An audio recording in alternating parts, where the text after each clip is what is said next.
Welcome back to On the Line. That was a beautiful Halloween-themed video to open up the festivities today. Today's a very spooky episode. It's October 31st, Halloween. I am Corey here with Olivia. Storm. Storm? I'm Storm today. Okay, you create weather.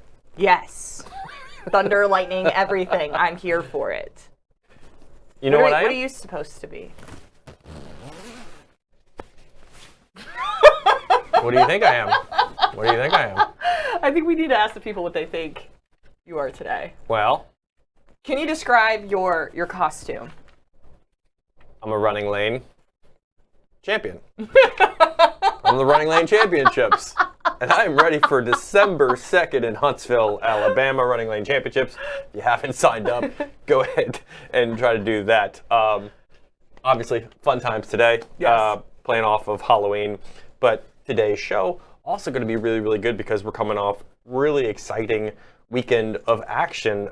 We're going to go over the three biggest storylines from the weekend, including some major upsets. We'll detail some powerhouse athletes and teams with multiple championships under their belts. Dive into some thoughts about the Washington and Illinois state championships coming up. We'll talk about athletes we're ready to see this weekend. And we'll finish with the Texas State Championships. A couple of our MileSplit team members are going to be out there in Round Rock this weekend. Really excited for that. Now, one important thing. If you listen to our show regularly on the site or anywhere else, please head over to Spotify or Apple Podcasts. Give us a rating. Let us know how you think. We would appreciate it immensely. November is on our calendars, Storm, yes. Which means we'll finalize state championship action in the coming weeks and then head over to regional coverage, which will get things really, really spicy in cross country. Yep. Let's start first with the three biggest things from the weekend. And the biggest that happened was the Colorado State Championship, specifically 5A. Crazy, absolutely crazy things happen on both the girls and the boys' side. Let's start with the boys' side first with Brennan Draper. He's been on the cusp of hitting a big race. Like, I feel like he's just been kind of knocking at the doors. He won the Colorado Middle School Cross Country Championships back in 2019.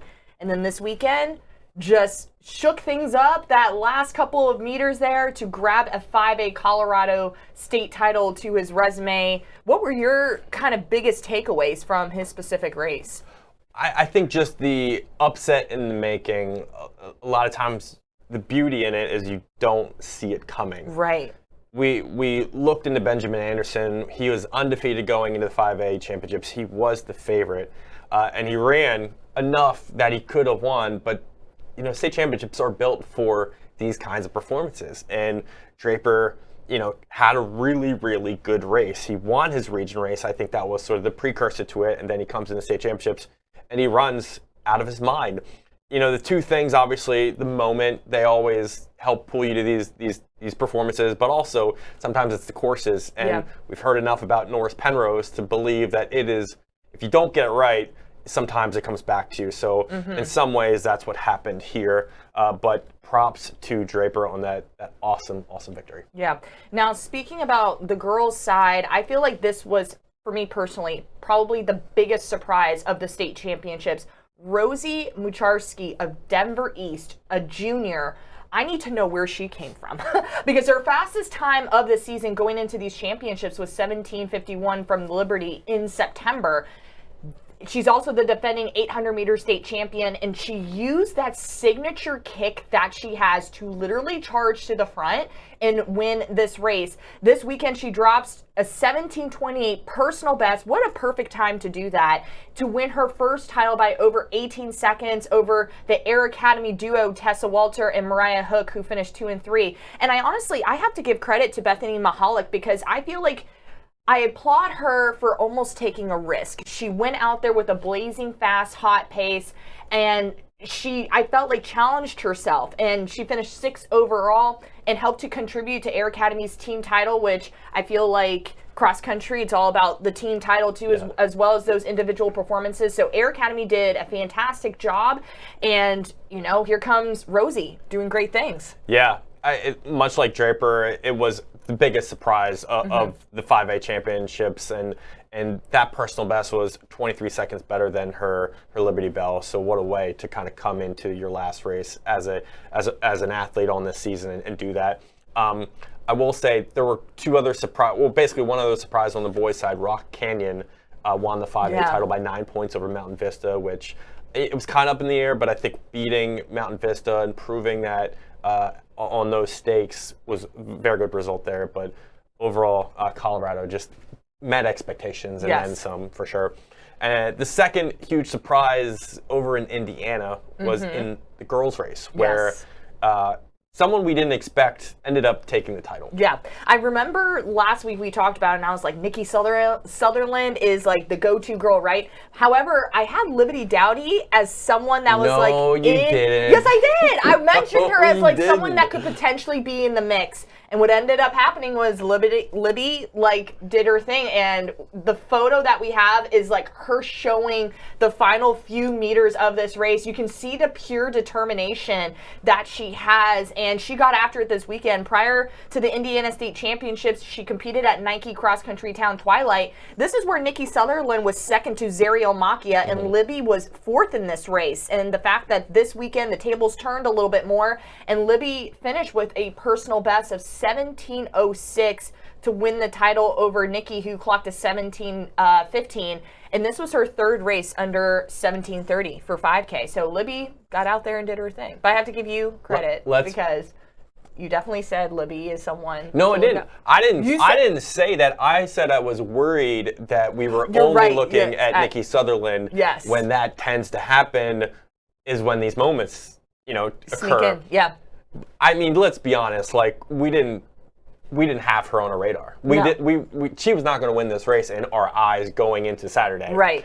So it was. I think this was huge for her to like prove herself. She had won races, like she was winning in Indiana, but didn't necessarily have the big wins. So you can't see it happen. And she herself after the race was quoted as saying, "I didn't know what to expect today. My only goal today was just to do my best and run for God. That was my only goal, to see where it put me." And, props to her. She won the race. For me, what's interesting, this girl's only a sophomore. Yeah. She ran 17:06, as you said, fastest time of any female at the state championships in Indiana State history. Now, girls have run faster on the course, but not at the Indiana State Championships. Yeah. Anna Rohr, 17:08 in 2014, and we all know her as a future NCAA champion and a Foot Locker winner. Lily Cridge, 2022, who ran 17:14. Those are, huge names in Indiana that she just surpassed. So what is her potential going further? I mean, I think we'll see her develop over absolutely. time. As a sophomore, has tons of time to grow. I feel like the sophomore class has been putting out, especially on the ladies' side, like I think of Jane Hendergren, Elizabeth Leachman. I feel like Libby's now part of this conversation. Like the sophomores are really escalating. I think Jane's a junior. But Leachman obviously is like leading this pack for sure. She's 2025. So these are the times to sort of make your name known at state championships, and this is certainly what she did. Let's move to the third topic. Dowling Catholic and the Johnston girls won Iowa team titles this weekend. What was interesting about those results for you? Well, Dowling Catholic won the title by 12 points over Cedar Falls. They were able to get their top 5 scorers within the top 25. What's impressive is 15:52 average, but they also had a 30-second spread. So they were right there running in that pack, getting the job done. And it's just incredible to see that team effort come in at the most perfect time at a state championships, right? So I was really impressed by the boys' side. What was your thoughts on the boys? Honestly, this meet wasn't a given for me. There had been other teams that had been performing at a high level in Iowa. It usually is Dowling Catholic's sort of place. You got to beat them in order to win state titles, because they've won for the last 2 years. I mean, they've won 4 over the last 6, I believe. So it wasn't given. Cedar Falls, Ankeny, they had run well. I think they had good opportunities to win. And Cedar Falls specifically, I thought, could have won a title here. But Dowling Catholic, always puts it together. The interesting part was Dowling Catholic, Cedar Falls, and Ankeny all averaged 15.52 on Saturday. Identical averages. So that means basically what happens in the scoring. Dowling Catholic goes 20, 21, and 24 on their back three scorers, ultimately pulling away with a 12-point victory. I mean, it's depth. It's always depth we talk about. Yeah, it is. And, a team like that knows how to get it done. Yeah. Now, the Johnston girls, I've had my eyes out for them over the last couple of weeks. I feel like they're a very solid program this year. They cruised to their regional meet. They dropped the hammer here. They won the title with 107 points, 1847 average. But I think what's really something, we talked about depth, right? This team is consistent. Pretty much 99.5% of this team is underclassmen. They were led by Olivia Verde, who was second with a 1750, and she's a junior. However, her 6 teammates, 3 freshmen, 2 sophomores, and a junior were the rest of this program on that day. And this team has the depth, and I feel like they definitely need to be on the radar moving into also moving forward, Heartland? but also 2024. Okay. Like, the depth is there, and Johnston, I'm watching for them. Well, Heartland, that's an interesting point you made, because Heartland, I think, there's no team in that region, I think, that is far and away the obvious choice to go through. Obviously, you have Wayzata. Yeah. You have the Minnesota teams. You have obviously Iowa teams, North Dakota. All these teams, not necessarily, they're all in the mix. I would say. So, you think Johnston could make their way? I think they can.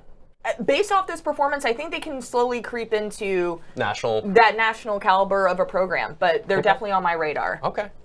All right. Let's move next to the multiple-time champions, the Four Peters. In some cases, for some teams, beyond 4 wins in a row. So we're going to go into athletes this year that have won 4 straight titles or more. Did you want to start with anybody? We need to talk about Niwot. Okay. On the girls' side. Okay, Niwot is that team. They have the history. They have proven themselves over the last 6 years that they're a team to take down, and that is quite impressive. They're led by Addison Ritzenheim. Again, just had their Colorado State Championships this weekend. They won the team title with 20 points this weekend, 1759 average. They got their top 5 runners in the top 10, and their 6th and their 7th runners were 10th and 15th. So it just shows you that tremendous depth and the powerhouse that they have in their classification. But Addison Ritzenheim, this young, talented individual had the fastest time of the day with a 17:08 to win the 4A title and set a new meet record. And this is the 3rd fastest performance ever on that course. As we know, it's one of the most challenging courses in Colorado. So Addison Ritzenheim leading Niwot to great heights. Yeah, it's going to be tough to unseat Niwot in 4A in Colorado in the years to come, just on a lot of different factors. Exactly. Olathe West girls, Kansas won 4 straight titles, clinching that off this past weekend. So congrats to them. Angelia Singh Hawker of Olathe North won her 4th straight title on Saturday. That is a very, very hard thing to do individually. Yeah. She won in 20, 21, 22, and 23 just to maintain, just to hold on, just to be the best. Yeah. Very few people do that in any state, no less Kansas, so props to her. Then we have a future possible multiple-time state champion that we're looking out for at the Florida State Championships. It's Belen Jesuit, going for 7 straight That is titles remarkable. on the 7. boys. 3A. That's like almost 2 rounds of 2 cycles of athletes. Yeah. That's incredible. Hey, props to these programs that build culture, maintain it, build off of it, develop it. That's what you want to see at that highest level. All right, state championships coming up this weekend. Yes. Washington cross country. What do we got here to look forward to on the girls' side? I'm so excited for Washington State Championships. There are a lot of heavy hitters and a lot of girls that have rose to the occasion over the last several weekends. And I'm going to kind of go down in classification, but we got to start with 4A, with Skyline High School. They have 2 individuals who have really been pushing each other, and their teammates also, Anna Callahan and Rebecca O'Keefe. But Anna Callahan, she's had top place finishes all season, and she didn't finish worse than 2nd. Like, that's the worst place she has finished all this year. She won the District 1 cross country championships with a 16:43 5K personal best. best, which is the fastest time in the state, and she's also the defending champion. However, don't count out her teammate, as I mentioned, Rebecca O'Keefe. They've been kind of, like I said, been going back and forth during dual meets here and there, but Rebecca was third last year, and she was the runner-up to Anna Callahan, so I think this is a great opportunity for Skyline to really push the mark a little bit more and really challenge themselves. Moving to the 3A, we have Victoria Rodriguez and, of course, her younger sister, Sophia Rodriguez of Mercer Island High School. And Sophia, as we all know, we love her. She's just a world record holder, does amazing things on the cross-country course and also on the track. She's posted solid performances throughout the fall, and lately she's just been really knocking at the door of dropping something big. She ran a 16:49 at the Moog Cross Country Invitational at the end of September, which is the second fastest time, in the state. And she's won 3 straight cross country titles. And I feel like she can grab her first one here in this classification. And then also in 2A, we have Logan Hofste of East Valley High School. She's been undefeated this season, which is remarkable. She had a major win at the Nike Hole in the Wall, which I feel like has boosted her confidence. And she's gone 17:03 this season alone. So lots of great names coming from Washington. So it's going to be exciting to see what they do. Yeah, a lot of heavy hitters. Yes, a lot of heavy great hitters. Talents. Yes. At the regional level, too. I think we're going to see a lot of these names kind of try to come through as well. Oh, exactly. Boys race looking forward to is the 3A slugfest between the Rodriguez sisters' teammate Owen Powell and Vincent Recupero of Bishop Blanchett. Those two guys have been kind of going at it this year, and even on the track last year they were going at it. Now, Powell has gotten Recupero's number at that Mook Invitational. Powell was the winner there. Recupero was 4th. Asher Danielson was in there too, but he's from Oregon, and Parker Mongs in 2A. So these two are going to match up in that 3 race, and really it's going to be sort of a matchup of odds. How will they race? How will they take it out? How will they make moves? I think Powell has the results and the times to his advantage. He's run 14:48, but Recupero has run 14:59 on his own. They've both broken 15 minutes. So what's going to happen, what's going to mean a lot is sort of that moment. Are you going to answer the call when somebody does make that high-risk move? I don't know. If I'm Vincent Recupero, maybe I have to put it to Owen Powell first and see if he responds, or maybe I just wait and see if I can kind of hit him at the end. But that matchup right there is going to be awesome because the two guys are among the best in Washington and in the nation. Yeah, absolutely. It's going to be a great one. Like I said, I'm excited for Washington State Championships.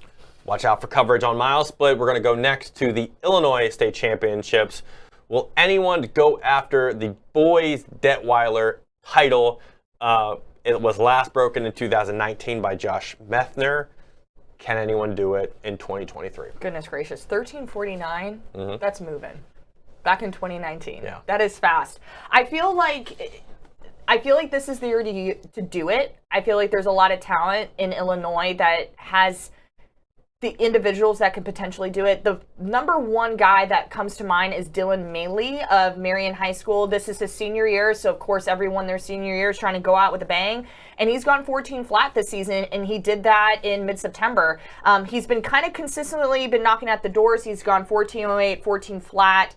He's also posted 14:17, a couple 14:30s in there. So what can he do? Can he go sub 14? I think it's a possibility. I feel like he can, like I said, because it's just, this is it. This is the opportunity to do it. Leave it out on the cross-country course, and worst case scenario, you just come real close to it. Exactly. Or you just bomb it. Or, well, you go out for it. You go out for it. And then it comes back to you. Yes. And runners pass you. You don't even win the state championships. If you risk it, sometimes the fear is that you might even lose the race because you put so much into it. And that's happened in some of these races we've already talked about. Set early paces, and then you kind of have to fall back a little bit based on your fitness. But I think if this was the time to do it, it is for Nally. Craig Virgin held the record at Detweiler for 47 years up until Methter beat it in 19 by a smidge. Methter, how he did it, 4:28 through the first mile, 9:12 at mile 2. Detweiler is largely flat. There's a little bit of incline, but largely you move fast because this is a flat course. Yeah. So there has been, I think, 7 guys that have broken 14 minutes all timed. Five guys, and then Torres has run. Jorge Torres, a Foot Locker Nationals champion back in the 90s, ran 14 flat on it. But now it's up for Dylan Nally to see if he can improve on that 14 flat from Richard Springs. I mean, he's 22 seconds faster than any other guy in Illinois for 3 miles, so he is the guy to do it. Yeah. The interesting part, Storm, is that his 3,200 meter PR from last year is 9:16. Methner was at 9:12 at mile 2 when he broke it in 2019. So we're asking for a huge personal best. Exactly. Can he keep up based on where he's at right now? His junior PRs say that at that point he wasn't ready, but maybe he's ready at this point. He's time a senior. Has passed. Yeah. He's a senior. His training's, he's put in a block, and now he could be ready for it. So that's always the interesting part to see where these guys are. I say just go for it. Take the risk and go for it. Of course we want the records. That's what I want. We always want the records, but what means more to this guy? Is it winning a title and maybe running a little slower time, or is it getting that record? So you have to battle with that. Yeah, exactly. Well, and he's also the defending champion. So I don't know. I say go for it. You got a state title to your name. Storm says go for it. I'm saying go for it. Also, the first matchup of the year between two powerhouses in New Jersey is Union Catholic versus CBA at the group championships this weekend in the non-public A division. We've been waiting for it. Gosh, this is an exciting weekend. If you really break it down, you got great things happening in Washington. Union Catholic and CBA. This is like, we're the fire emojis. I wish we can drop that. But number 3 and number 7, and last year CBA grabbed the title with 31 points, Union Catholic 62. Do you think this is going to be close? Yeah, absolutely. Close? Okay. Yeah. I think CBA is looking very efficient. They are. Like a train. Like they're coming, and they're coming off of a very strong win from the Shore Conference Championship. So, it's going to be spicy. It's going to be spicy. But what are your thoughts? Like, how do you feel like this is going to turn out? I think all coaches prepare immensely for these meets. Exactly. And they look at the numbers. And what's deceiving is that both of these teams ran differing times. They've won all their meets. Union Catholic's run faster. CBA has run on maybe harder courses. So if you look at the numbers, the MileSplit virtual meet has Union Catholic winning by 19 points over CBA, but that's deceiving because of the courses. Not everything is A to A. Right. For going by depth, I think CBA has the depth on Union Catholic. But as we said last week, Union Catholic did not have Jimmy Washushin last year, and now they have him. I think this is really a battle of odds. You have to strategize. Who are your guys running with? Who are they going to have to pick off? Yeah. You have to believe that these guys can't have bad races. Like, if one of your guys falls off a little bit, that's points at the back end that are going to hurt you. So I don't know. It's going to be a high-pressure situation, high stakes, but it's groups and then meet of champions and then regions. So they're going to face each other 3 consecutive times. So it's going to be interesting. But you kind of want that upper hand going into the next round. Absolutely. You want to win the first time. You want to win the first time and be like, yo, this is where we're at right now. Come catch me, Absolutely. It's going to be great. Absolutely. Last time Union Catholic won groups was 2021. That was with a really historic group, including Shane Brosnan and a younger Washushin. They ended up going 15:02 average-wise at the running late in 2021 and finished 4th overall in that epic race. So can they get back to that group? Do they have enough to challenge CBA? It'll be interesting. I like Joe Barrett for the win here. I'll say that. Joe Barrett for the win. Yes. I like Joe Barrett. All right. Last but certainly not least, the Texas State Championships at Old Settlers Park in Round Rock, Texas this weekend. It's going to be fun. We got the 6A group coming up first. What do you have, Storm? This is going to be so exciting. I'm looking forward to the 6A race. You have Flower Mound, who are the defending champions. They've gone 1 through 3, 23rd and 28th, and they're going to face South Lake Carroll. And I feel like South Lake Carroll might have the upper hand mentally going into this race. They defeated Flower Mound twice already, 3 times. Woodbridge, Nike South Invitational, and Regionals. And I feel like the South Lake Carroll girls have the boost, the confidence, and they've seen Flower Mound a handful of times, so they're probably like, okay, here we are. However, Samantha Humphreys looks solid. Alexandra did not run regionals. I feel like she might show an appearance at states. But then we also have Nicole Humphreys, who we have not seen at all this season. But here we have she posted on her story, and it's her running. So I'm like, oh, are we going to see Nicole Humphreys at the state championships? Now, here's the thing. It makes me, let's just say Nicole is running. Let's just say she is running. Yeah. I feel like that might put some fear in South Lake Carroll because Nicole has not run. It gets them closer. It gets them closer, exactly. Gets them, one step closer. It also just depends on Nicole's fitness level right now, especially not being as sharp as other ladies that have been competing since, August, September, some of them in October. But I think it just makes the race that much more interesting. So 28 points. Carroll beat Flower Mound by 28 points at regions. So ultimately, you have to see where do I make up that time. And if you look at their fifth runner, she finished at 47. Now, if you have Nicole, you go back to 22. It's going to be a lot closer because that in itself was 20-some places, 25 places. So you make up 25 or 24 places with the addition of Nicole. So it is going to be close if she does run. Yes, if. And if Alex, too. I mean, for sure. You need the trio. You need the trio. Yeah. If they have the trio, then South Lake Carroll, the win doesn't, because anything can happen. We've seen that all throughout the championships, but I feel like South Lake Carroll, like I mentioned, has the upper hand right now. Yeah. And probably the confidence, too. Momentum, for sure. Yeah. I like that. It's going to be spicy. We're going to look out for it. On the boys' side, I think South Lake Carroll has been at the top of the rankings all year long. I think they're 3 or 4 right now.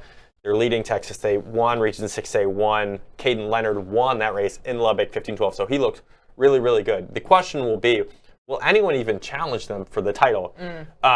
Carroll won last year. Vandegrift was second last year. They are looking good. They won 6A2, led by Hudson Haley. Katie Tompkins out of Houston won 6A3.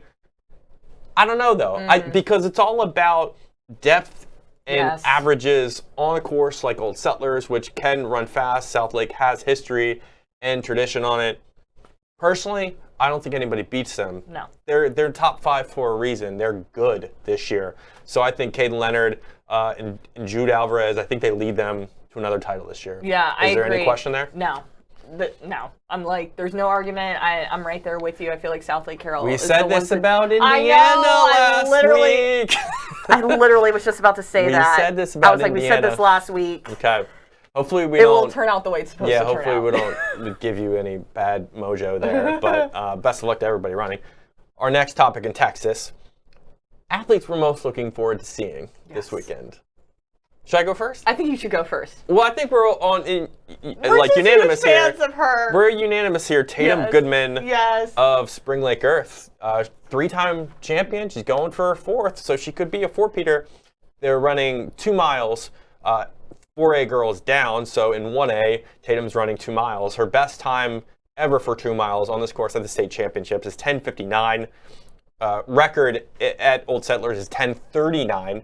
So she would have to knock off 20 seconds to get that record. But Tatum is a gamer. Tatum. She's a gamer. Awesome. Gosh, she's performer. An awesome kid. Like, just having to get to know her a little bit last year at the Outdoor State Championships, this girl does everything. She does she plays basketball. I think she was telling me she was golfing. Like, she was also at the golf, was it Golf State Championships last year? Yeah. Like, she does it all. Hey, she shows her animals, too. She's 4-H girl. Yes. So, yeah, she is a prototypical do everything small school girl with atypical skills. Yes.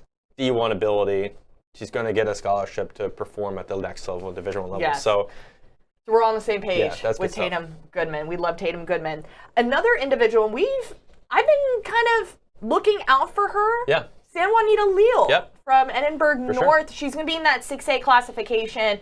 And I feel like she's just having an extraordinary senior season. She's been dropping her 5K times towards the end of the season, which I've mentioned a handful of times that's something personally I want to see, because that means you're putting in the time, you're putting in the effort, you're getting sharper and sharper each time. to when it actually counts. Like, now we're moving into this championship part of the season. We're at states and we got regionals, nationals. So she's just clicking at the most appropriate time. So she grabbed the Meet of Champions cross-country invitational title. She won both districts and regionals, and she won the regional title with a 5K personal best of 17:12. So she is looking sharp. I feel like she's ready to go. Yeah. She just makes the 6A race even more interesting. She was third at Hoka earlier in the year. Yeah. So this is the same course. She lost to Leachman and Catherine Kuntz, and Leachman's in a different division. Yeah. So does Leo win because you do have the Humphreys? You do have the Humphreys. Well, if Nicole's healthy, but you do have Sam. You do have Sam, yeah. It just makes it more interesting. You know? Yeah. And we saw Sam Juanita, like, she showed pure dominance at the Outdoor State Championships against them, too. So it's going to be great. Hey, I'm a big fan there, too. Yes. All right, the most pressing storyline in Texas outside of the things we've already talked about. Let's start with you first. Okay, so besides South Lake Carroll and Flower Mound in the race, I'm going to bring it back to Elizabeth Leachman, as you just mentioned her. I want to know, how fast is she going to go this weekend? I feel like every time she stepped onto the cross-country course, she just gives us a performance. I know at the beginning of the year, we're like, okay, this is a fast time. All right, let me see if she can do it again. She does it again literally to back up her performance, and now everyone has Elizabeth Leachman on their radar. And she's been so consistent, and over the 5 out of her 6 races this year have been sub 17 minutes for 5K. Like, I don't think anybody else is doing that right now, and she's been undefeated in the state of Texas. And Elizabeth's improvement this year is just absolutely beautiful to see. Back last year, she had only 2 performances that were under 18 minutes for 5K, and she was 20th at states as a freshman. And now I feel like she's going after that state title for the 5A classification. So my biggest question is, how fast is Elizabeth Leachman gonna go? And it's a good question because I just looked up the rankings, fastest all time. At Old Settlers, it is Bryn Brown. Oh, wow. 16:25 from 2020. Ooh. Which is cool because when we went to Bernie Champion a couple weeks back to film her for a workout, we asked her coach about, do you get the Bryn Brown comparisons a lot? And he's like, yes. But you know how I think Elizabeth Leachman's different? Is her turnover. Her ability to sort of, move the race faster.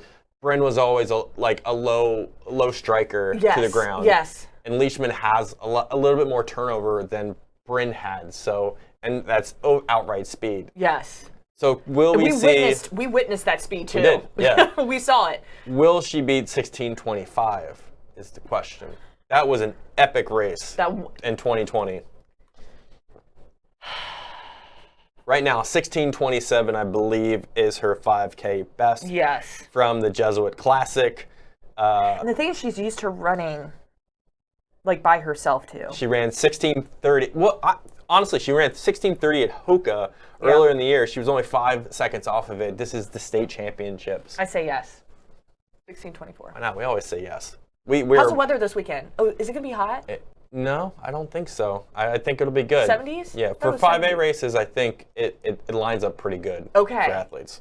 Conditions, because it's been it's been a little chilly. No, that's perfect for running. That's perfect for distance running. So if it can stay there, I think we got potential records looming here for Leachman. So we're on record watch now. And I've been pitching this basically all week long to a bunch of mile splitters, but in 4A, there's an obvious candidate here to win, Canyon.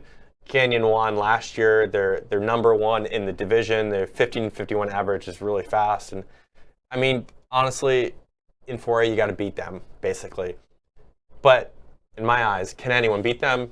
Can Santa Lazario beat them? Champions in 2021. The half 5 guys that lined up for this, I think they're there. There's La Feria, Salado, and Santa Lazario, and then Canyon. Can we see something happen here? I think it's going to take a lot. But watching them firsthand in El Paso earlier this year, I think they got heart, they got drive, and there's a lot that they are running for. So that's one of the storylines I'm definitely going to be watching out for this weekend. Yeah. And what also is nice is we put together a feature on this team heading into the state championships, and we have a little trailer to show you from Santa Lazario XC Uniforma de Vida. Being part of the cross-country team in Sanelli is very important. It's not just running for me, but for the whole community. Sanelli's culture is a winning culture. We have a good reputation. There's been a lot of champions, a lot of winners, and a lot of state championships. A lot of people ask, how do you do it so consistently, winning state titles? Running, it is a really hard sport. Swing the arms, relax the face, all the way to the top.